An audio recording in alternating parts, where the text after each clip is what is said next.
I checked my oil the other day and it seemed fine. I don't know how it could have gotten so low. Sometimes your customers are telling you the truth, and there is a mysterious oil leak that suddenly occurs for no good reason, causing the engine damage. More likely, it's something they just didn't pay attention to. And with variable valve timing found in more and more engines, the cost of not paying attention is higher than ever. Lack of regular maintenance is often the leading contributing factor to the failures of most of these systems. Unlike vehicles from yesterday, where certain maintenance issues could often be neglected, newer engines and newer systems require careful attention.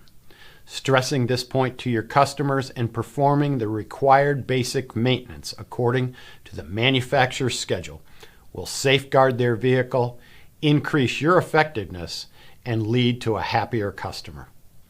Not all variable valve timing, or VVT, is operated at normal driving condition RPMs. For example, the Honda VTEC system doesn't operate below 4,500 RPMs.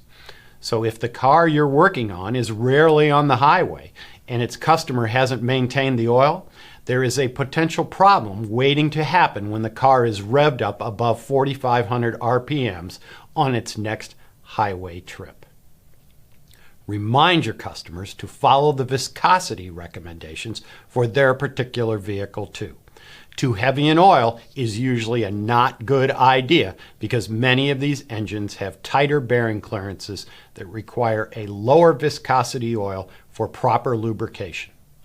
In some applications, such as the Toyota Prius, using the wrong viscosity oil, one that's too heavy for example, may set a fault code.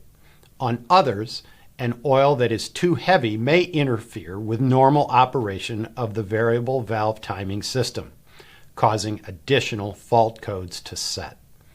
Engine oil viscosity and flow capacity can affect how the VVT's cam phasers control the valve timing. So following the OEM recommendations for oil service intervals is critical to keep metal parts from wearing and enable the cam timing to function as intended. Using a non-OE approved oil with a low capacity oil filter can cause sludging or varnishing that may affect the cam phaser's ability to advance or retard positions. Even if your customer knows what he or she should be doing with their car's lubrication, a reminder from you will reinforce good maintenance practices that can protect that important variable valve timing system down the road.